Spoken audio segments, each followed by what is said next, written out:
क्या आपने कभी महसूस किया है कि जैसे ही फागुन आता है, हवा का स्पर्श बदल जाता है? मानो कोई अदृश्य शक्ति आपके मन को सहला रही हो, मानो कोई अनसुना गीत वातावरण में तैर रहा हो, मानो प्रकृति स्वयं किसी अदृश्य प्रेम में डूबी हुई हो। भाइयों और बहनों, आज की ये कथा किसी साधारण महीने की कथा नहीं है।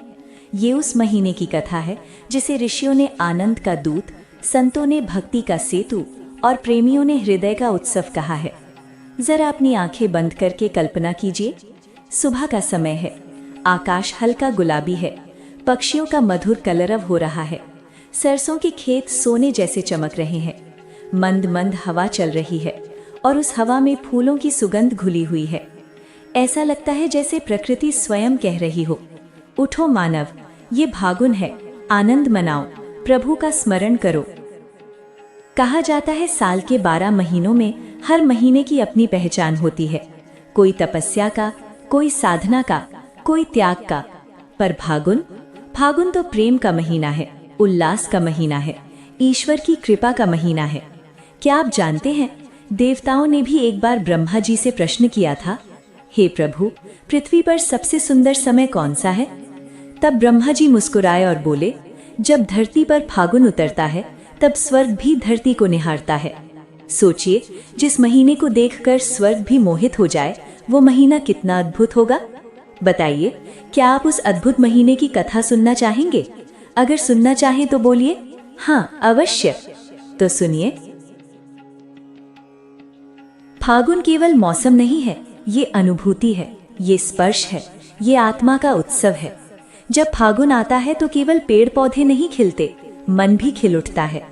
केवल फूलों में रंग नहीं आता, भावनाओं में भी रंग आ जाता है। केवल हवा नहीं महकती, जीवन महकने लगता है। संतों ने कहा है, जिसके मन में भक्ति नहीं, उसके लिए हर ऋतु समान है, पर जिसके हृदय में प्रेम है, उसके लिए फागुन हर दिन आता है। यही कारण है कि हमारे शास्त्रों में कहा गया, फागुन वो समय है जब प्रकृति स्वयं भगवान की आरती उतारती है। पेड़ों की डालियां दीपक बन जाती हैं, फूल उनकी ज्योति बन जाते हैं, हवा धूप बन जाती है और पक्षियों का गीत घंटियों की ध्वनि। क्या दृश्य होगा वो जब स्वयं प्रकृति पूजा कर रही हो। लेकिन फागुन केवल आनंद का प्रतीक ही नहीं है, ये एक प्रश्न भी है, एक मौन प्रश्न जो हर हृदय से पूछता है, क्या तुम्हारे भीतर भी प्रेम का फागुन आया है, या अभी भी मन में ईर्ष्या, क्रोध और अहंकार की ठंड जमी हुई है? भाइयों और बहनों, फागुन बाहर आने से पहले भीतर आता है। यदि मन में प्रेम नहीं तो बाहर के रंग भी फीके लगेंगे, और यदि मन प्रेम से भर जाए तो बिना रंग लगाए भी जीवन रंगीन हो जाएगा। यही कारण है कि संत कहते हैं, फागुन का स्वागत रंगों से पहले भावों से करो, हंसी से पहले करुणा से करो, उत्सव से पहले भक्ति से करो। क्योंकि जहाँ भक्ति है वहीं आनंद है, जहाँ आनंद है वहीं ईश्वर है, और जहाँ ईश्वर है वहीं सच्चा फागुन है। तो आज की इस पावन कथा का आरंभ करते हुए हम सब मिलकर मन ही मन प्रार्थना करें, हे प्रभु, जैसे आपने धरती को फागुन से सजाया, वैसे ही हमारे जीवन को प्रेम से सजा दो। जैसे आपने प्रकृति को रंगों से भरा, वैसे ही हमारे हृदय को भक्ति से भर दो। बोलिए, प्रेममय फागुन मास की जय, भक्ति और आनंद की जय, प्रभु कृपा की जय। भाइयों और बहनों, अभी आपने फागुन की दिव्य अनुभूति के बारे में सुना। अब आइए समझते हैं, आखिर ये फागुन मास इतना महत्वपूर्ण क्यों माना गया है। क्या कारण है कि ऋषि, मुनि, संत और शास्त्र सभी इस महीने की विशेष महिमा गाते हैं? क्या कारण है कि साधक इस समय साधना बढ़ा देते हैं? और क्या कारण है कि प्रकृति भी इस महीने में सबसे अधिक प्रसन्न दिखाई देती है? फागुन मास हिंदू पंचांग का 12वां और अंतिम महीना है, अर्थात ये अंत भी है और आरंभ भी, समाप्ति भी है और नई शुरुआत भी। जैसे सूर्यास्त रात की शुरुआत करता है, वैसे ही फागुन पुरानी वर्ष का अंत करके नए वर्ष के स्वागत का द्वार खोलता है। संतों ने कहा है, जो अंत को समझ लेता है वही आरंभ का आनंद जान पाता है। फागुन हमें यही सिखाने आता है, पुरानी नकारात्मकता को छोड़ो, नई सकारात्मकता को अपनाओ। जब फागुन आता है, को शिशिर ऋतु धीरे धीरे विदा लेने लगती है। ठंडी हवाएं नरम हो जाती हैं, कठोरता कोमलता में बदल जाती है और वातावरण में एक मधुर ऊष्मा फैल जाती है। प्रकृति जैसे कहती है, अब जागो, अब खिलो, अब मुस्कुराओ। सरसों के खेत पीले वस्त्र पहन लेते हैं, आम के पेड़ों पर बौर आ जाते हैं, गुलाब, पलाश, कचनार और अनेक पुष्प खिल उठते हैं। कोयल अपनी पहली कूक से घोषणा करती है, बसंत आ गया, आनंद आ गया। सोचिए, यदि केवल मौसम बदलने से प्रकृति इतनी प्रसन्न हो सकती है, तो यदि मन बदल जाए तो जीवन कितना सुंदर हो जाएगा। शास्त्रों में वर्णन है, फागुन मास देवताओं को अत्यंत प्रिय है। इस समय किया गया जप, तप, दान और पूजा साधारण समय की तुलना में अनेक गुना फल देता है। क्यों?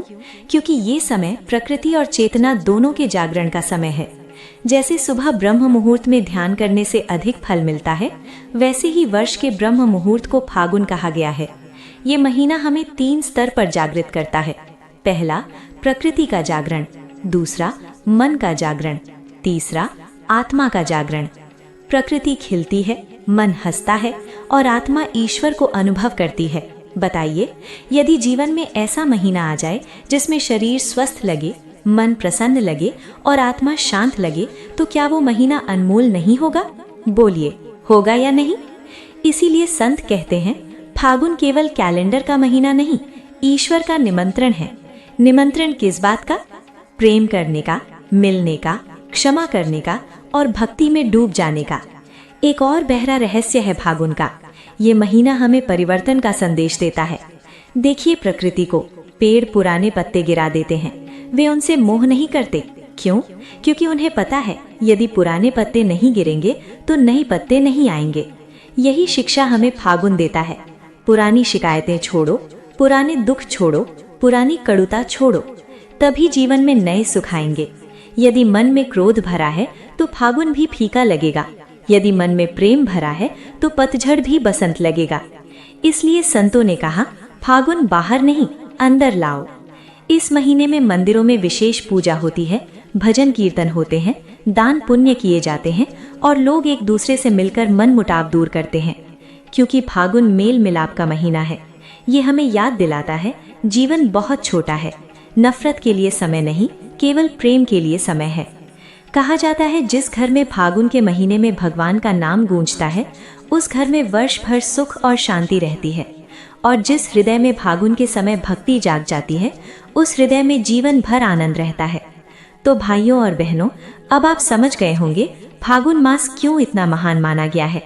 ये केवल ऋतु परिवर्तन नहीं, ये चेतना परिवर्तन है। ये केवल मौसम नहीं, ये संदेश है। ये केवल उत्सव नहीं, ये ईश्वर की कृपा का संकेत है।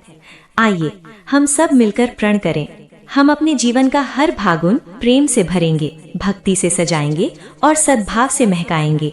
बोलिए, पावन फागुन मास की महिमा जय, बसंत ऋतु की महिमा जय, भक्ति और प्रेम की जय।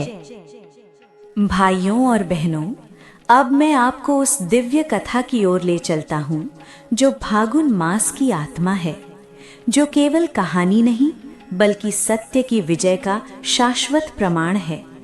ये कथा है भक्ति और अहंकार की, श्रद्धा और अत्याचार की, एक बालक की अटल आस्था की। बहुत प्राचीन समय की बात है। एक असुर राजा था, हिरण्यकश्यप। उसने घोर तप किया, इतना कठोर तप कि देवता भी कांप उठे। उसकी तपस्या से प्रसन्न होकर ब्रह्मा जी प्रकट हुए और बोले, वर मांगो। हिरण्यकश्यप बोला, मुझे ऐसा वर दो कि मुझे कोई देव, दानव, मनुष्य, पशु न दिन में मार सके, न रात में, न घर में, न बाहर, न अस्त्र से, न शस्त्र से, न धरती पर, न आकाश में। ब्रह्मा जी ने कहा, तथास्तु। बस वरदान मिलते ही उसका हृदय बदल गया। विनम्रता की जगह अहंकार आ गया, भक्ति की जगह घमंड आ गया। उसने घोषणा कर दी, अब संसार में केवल मेरी पूजा होगी, कोई भगवान का नाम नहीं लेगा। प्रजा भयभीत हो गई, देवता चिंतित हो गए, धरती कांप उठी। लेकिन उसी महल में जन्मा एक बालक जिसने इतिहास बदल दिया। उसका नाम था प्रहलाद। प्रहलाद बचपन से ही भगवान का नाम जपता था। उसके होठों पर हर समय नारायण नारायण। जब वो खेलता, भगवान का नाम। जब वो खाता, भगवान का नाम। जब वो सोता, भगवान का नाम। एक दिन हिरण्यकश्यप ने उसे गोद में बैठाकर पूछा, बेटा बताओ सबसे बड़ा कौन है? प्रहलाद मुस्कुराया और बोला, पिताश्री, सबसे बड़े तो भगवान हैं। ये सुनते ही राजा का चेहरा क्रोध से लाल हो गया। उसने गरज कर कहा, क्या कहा? मैं सबसे बड़ा हूं? प्रहलाद शांत स्वर में बोला, नहीं पिताश्री, सबसे बड़े तो वही हैं जो सबके स्वामी हैं। बस यही बात राजा के अहंकार को सहन नहीं हुई। उसने सैनिकों को आदेश दिया, इसे मार डालो। सैनिकों ने तलवार उठाई, पर जैसे ही वार करने लगे, तलवार हाथ से गिर गई। हाथी के पैरों तले डलवाया, हाथी शांत हो गया। पहाड़ से गिरवाया, बालक सुरक्षित रहा। जहर पिलाया, कुछ असर नहीं हुआ। क्यों? क्योंकि जहां सच्ची भक्ति होती है, वहां स्वयं भगवान रक्षा करते हैं। अंत में हिरण्यकश्यप ने अपनी बहन को बुलाया, होलिका। होलिका को वरदान था, अग्नि उसे जला नहीं सकती। राजा बोला, बहन, प्रहलाद को गोद में लेकर अग्नि में बैठ जाओ, आज इसकी भक्ति समाप्त हो जाएगी।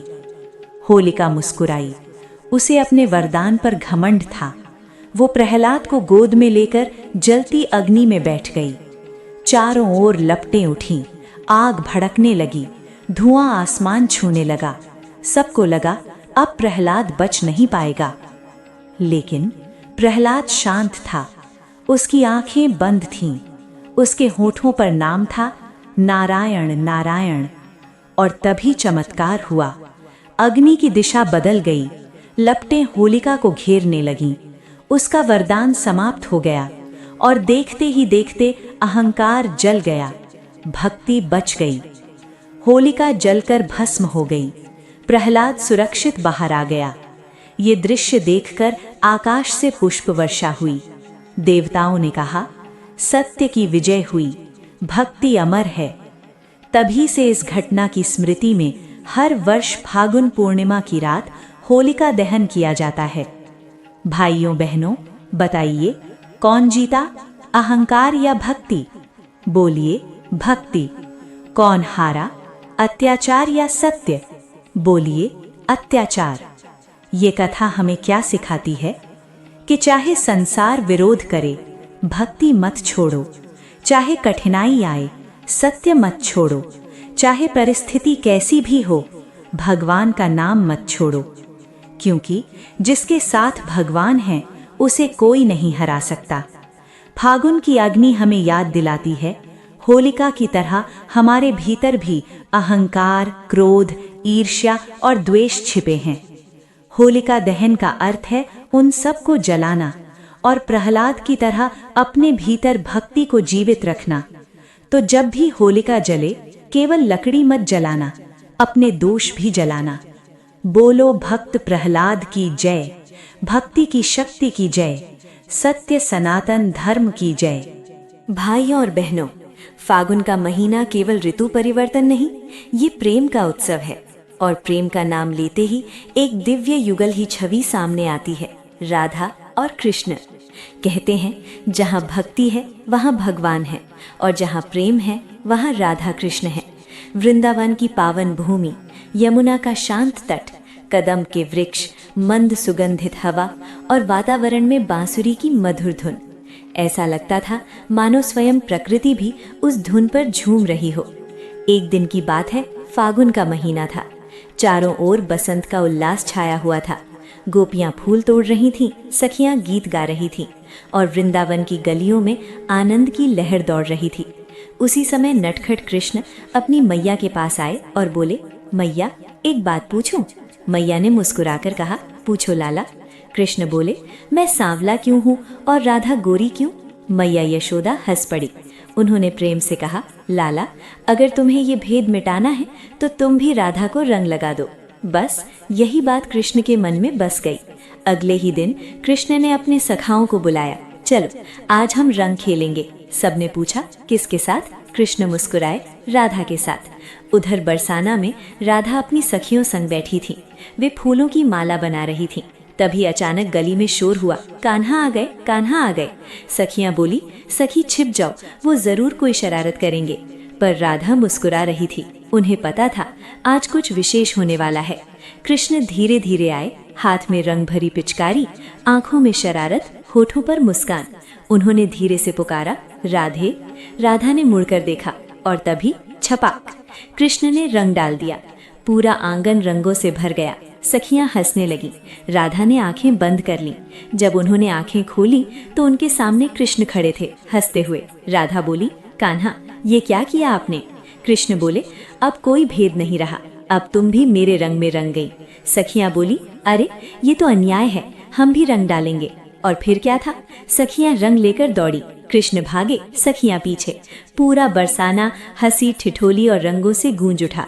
ढोलक बजी, मंजीरे बजे और गीत गूंजा, आज बिरज में होली रे रसिया। कहते हैं उस दिन केवल मनुष्य ही नहीं, पेड़ भी झूम रहे थे, फूल भी मुस्कुरा रहे थे और यमुना की लहरें भी ताल दे रही थीं, क्योंकि वो केवल रंगों का खेल नहीं था, वो प्रेम का उत्सव था। बताइए, ऐसा प्रेम देखा है कहीं, जो न स्वार्थ देखे, न भेद देखे, न रूप देखे, न रंग देखे? बोलिए, नहीं। इसीलिए संत कहते हैं, फागुन का असली रंग गुलाल नहीं, प्रेम है। और जो इस प्रेम में रंग गया, वो जीवन भर आनंदित रहता है। राधा कृष्ण की फाग लीला हमें सिखाती है, रंग शरीर पर लगते हैं पर प्रेम आत्मा पर लगता है। गुलाल चेहरे को रंगता है पर भक्ति जीवन को रंग देती है। आज भी जब वृंदावन में होली खेली जाती है तो लोग कहते हैं, ये वही रंग है जो कभी कृष्ण ने राधा पर डाला था। और सच मानिए, जो उस भावना को महसूस कर ले, उसका जीवन ही होली बन जाता है। तो भाइयों और बहनों, जब भी आप होली खेलें तो याद रखें, केवल रंग मत लगाना, प्रेम भी लगाना। केवल गुलाल मत उड़ाना, अहंकार भी उड़ाना। केवल हंसना मत, सबको हंसाना। यही है फाग लीला का रहस्य, यही है प्रेम का संदेश। बोलिए, राधा कृष्ण प्रेम की जय, वृंदावन बिहारी लाल की जय, फागुन उत्सव की जय। भाइयों और बहनों, फागुन का महीना केवल रंगों और उल्लास का महीना नहीं है, ये तपस्या, श्रद्धा और दिव्य मिलन का भी महीना है। ये वही पावन समय है जब एक साधारण कन्या ने अपनी अटल भक्ति और कठोर तपस्या से स्वयं महादेव को पति रूप में प्राप्त किया। ये कथा है श्रद्धा की, धैर्य की और सच्चे प्रेम की। बहुत प्राचीन समय की बात है। हिमालय के घर एक कन्या ने जन्म लिया। वो थी पार्वती। बचपन से ही उनका मन भगवान शिव में रमा रहता था।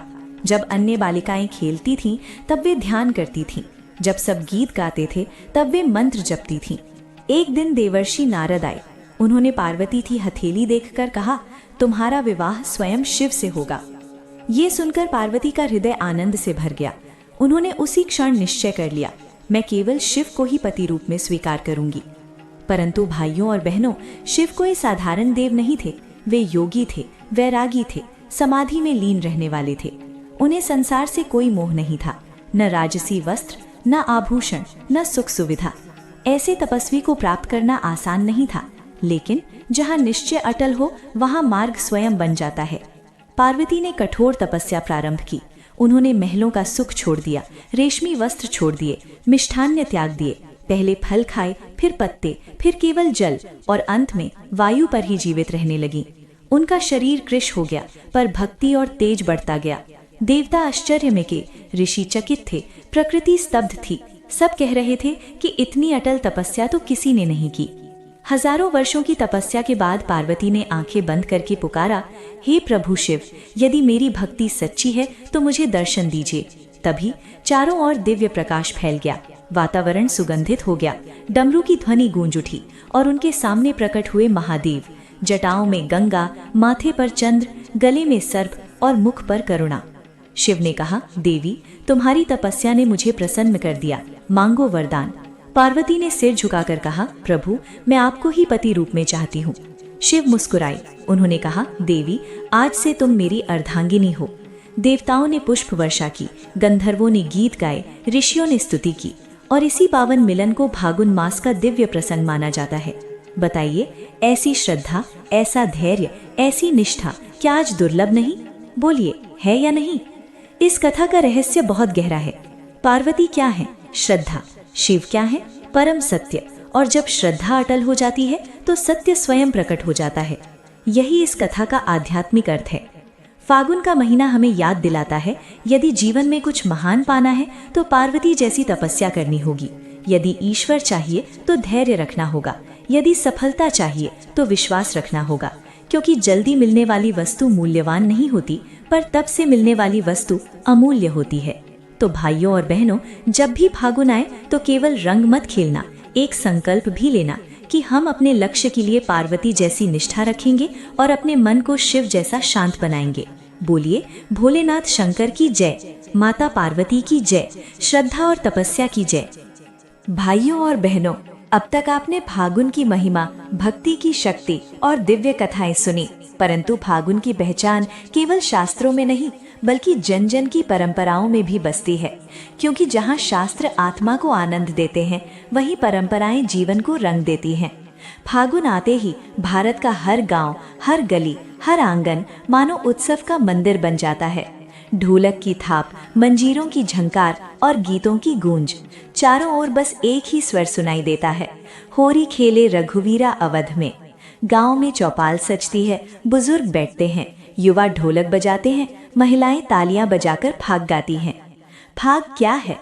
फाग केवल गीत नहीं है, ये लोक भावना की धड़कन है। फाग में प्रेम है, मस्ती है, हंसी है और जीवन की सच्चाई भी। एक लोकगीत कहता है, अरे सखी आज रंग बरसे, मनवा आनंद तरसे। इन गीतों में कोई दिखावा नहीं होता, ये सीधे हृदय से निकलते हैं और सीधे हृदय तक पहुंचते हैं। बताइए, क्या आपने कभी गांव की होली देखी है, जहां रंग कम होते हैं और प्रेम ज्यादा, जहां पकवान साधारण होते हैं और अपनापन असाधारण? बोलिए, देखी है या नहीं? फागुन की सबसे अद्भुत बात क्या है जानते हैं? ये महीना लोगों को जोड़ता है। जिससे साल भर बात नहीं हुई, उसके घर जाकर रंग लगा देते हैं। जिससे मनमुटाव हो गया, उसे गले लगा लेते हैं और कहते हैं, भूल जाओ सब, आज होली है। इसीलिए संत कहते हैं, होली केवल रंगों का त्योहार नहीं, रिश्तों का त्योहार है। कुछ स्थानों की परंपराएं तो इतनी अद्भुत है कि दुनिया उन्हें देखने आती है। वहाँ महिलाएं हंसी मजाक में पुरुषों को लाठियों से मारती हैं और पुरुष ढाल लेकर बचते हैं। ये लड़ाई नहीं होती, ये प्रेम की लीला होती है। अरे वहाँ तो रंग नहीं, फूल बरसते हैं, मंदिरों में गुलाल उड़ता है, भक्त नाचते हैं, भजन गूंजते हैं और ऐसा लगता है जैसे धरती पर स्वर्ग उतर आया हो। फागुन हमें ये भी सिखाता है, खुशी बांटने से बढ़ती है। जब आप किसी को रंग लगाते हैं तो केवल उसका चेहरा नहीं, उसका मन भी रंगीन हो जाता है। जब आप किसी के साथ हंसते हैं तो केवल एक पल नहीं, एक याद बन जाती है।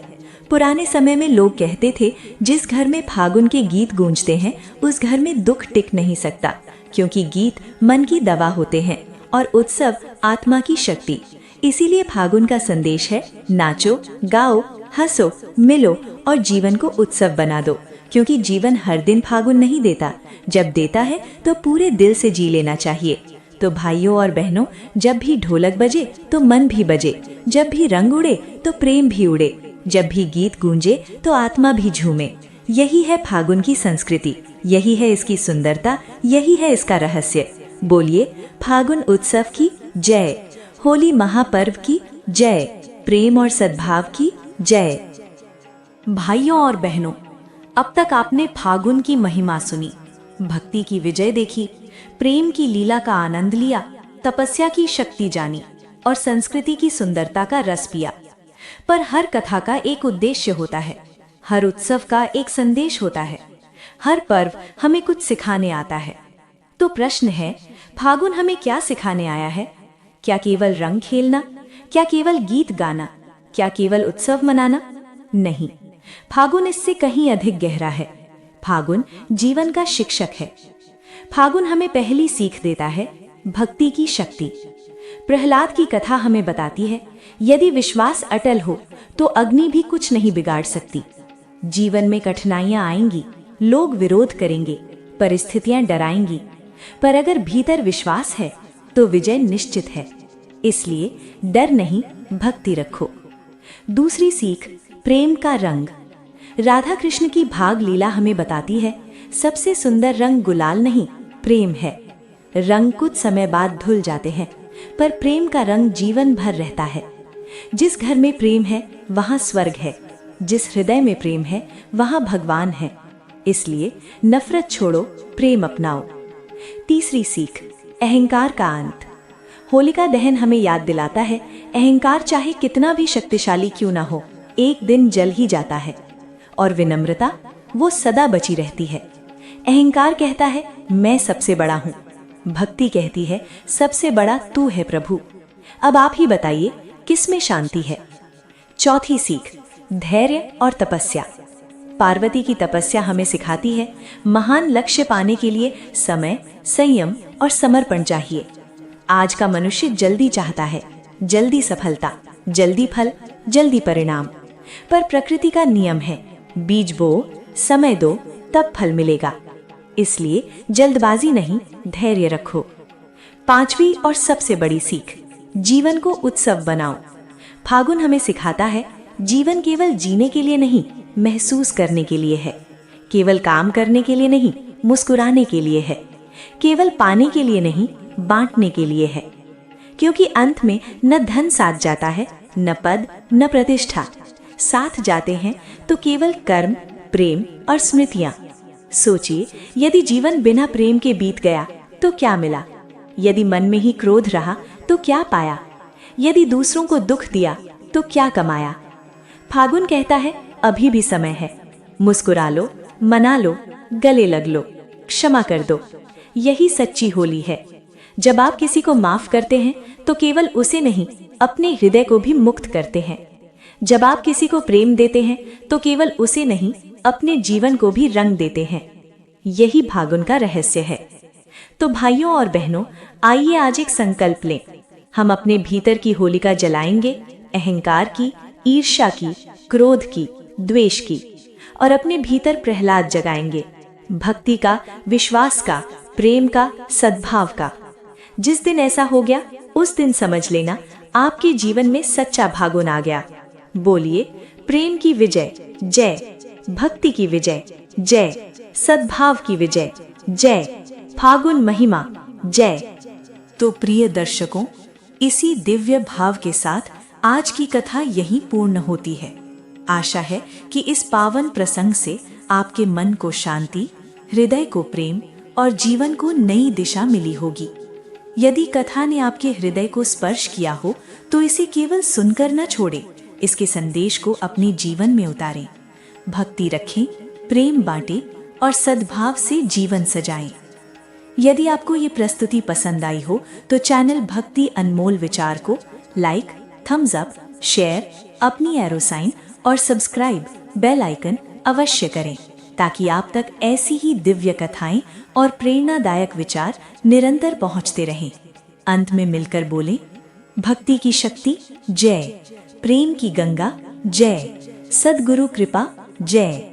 धन्यवाद। हरि नाम स्मरण करते रहिए। फिर मिलेंगे अगली दिव्य कथा में।